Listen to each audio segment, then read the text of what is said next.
өткізу. Сабақтың мақсаты Қазақстандағы пайдалы қазбаларды өңдеудің ірі орталықтарын атап көрсету және олардың қай жерде пайда болғанын атаймыз бүгінгі сабақта.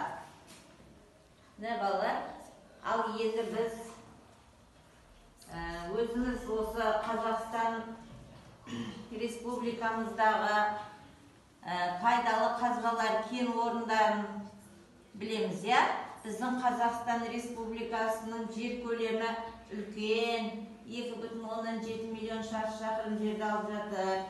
Соның ішінде Менделеевтің периодтық системасындағы 109 элементтің 70-тен астамы барланған. Қазір енді қысқаша сендер енді 6 сыныпсыңдар ғой. Қысқаша Қазақстандағы мұнай, газ, шымтезек, көмір, жанатын пайдалы қазбалардың қай жерде орналасқанын біз осы тақырыптан білеміз. Қазақстанның мұнай кен орындары.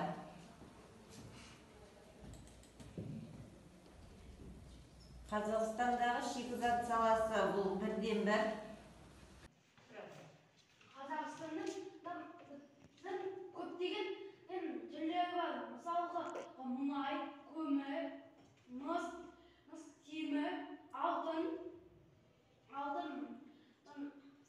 әртүрлі маржан тастар бар біздің Қазақстанда. Жақсы, жарайсың. Ал енді Қазақстанда біздің көптеген облыстарымыз да бар, я? Бұл пайдалы қазбалар. Ең соның ішіндегі орталық Қазақстандағы Қарағанды облысында қандай пайдалы қазбалар өндіріледі? Кәдім кім айтады? Апай. Қарағанды облысында көмір өндіріледі. Кокстелген көмір өндіріледі, я? Дұрыс па балалар? Дұрыс. Жарайсың, отыра ғой. Жезқазған облысында қандай пайдалы қазбалар өндіріледі? Жезқазған облысында Мыс өндіріледі. Мыс өндіріледі. Дұрыс па балалар? Жарайсың, отыра ғой. Ал енді біз келесі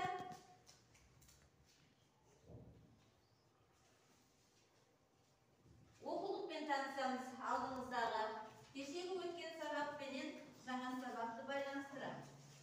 Оқулықпен танысамыз. Біздің Қазақстан жер қойнауының байлықтары, пайдалы қазбалар кен орындары, қойылатын қандай пайдалы қазбалар бар? Тәні көмір тобы,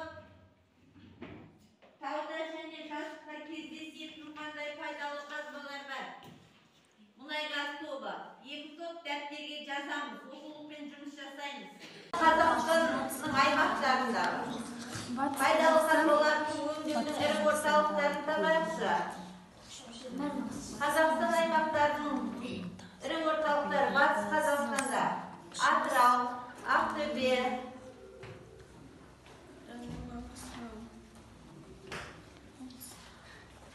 Атырауда мұнай өңдеу зауыты, Ақтөбеде ферроқорытпа зауыты, солтүстік Қазақстанда Павлодар мен Рудный алюминий зауыты, Рудный кен байыту комбинаттары бар, я? Шығыс Қазақстанда Өскемен, Қорғасын мырыш комбинаты, Титан магний комбинаты. Алтын, мыс, уран, шымтезек, темір, мыс, көмір, мұнай, газ, тағы басқалар. Тағы басқа көптеген түрлері бар. Біздің Қазақстан Республикамыздың жер қойнауында Менделеевтің 105 элементтердің барлық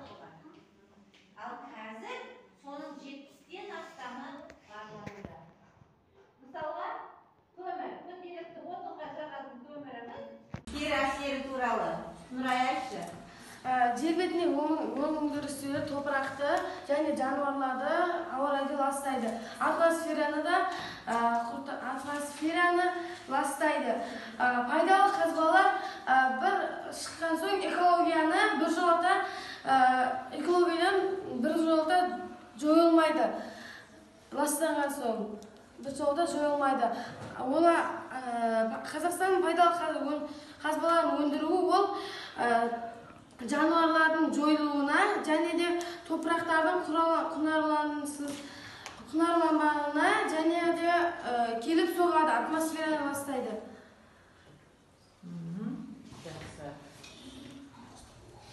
Қойнауында алуан түрлі минералды ресурстар жинақталған шығу тегі бойынша пайдалы қазбалар минералдармен байланысты өнеркәсіптік шикізат ретінде қолданылады. Минералды қорлар қосылатын қолына кел минералдың қорлар қосылмайтын қалпына келмейтін табиғи ресурстар болып табылады. Жанатын пайдалы қазбаларға мұнай, газ, көмір жатады. Оларды біз пайдалы қазбалар деп атаймыз. Және қара түсті темір кен орындары да бар, я? Қара түсті металлургия.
Biz kömür degенді алдық.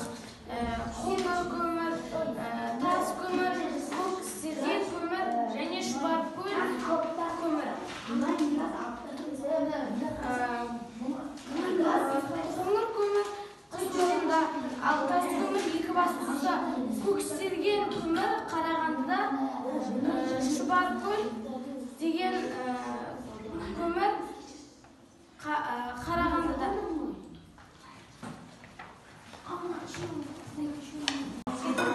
Қай жерде орналасқан? Себебін айтамыз.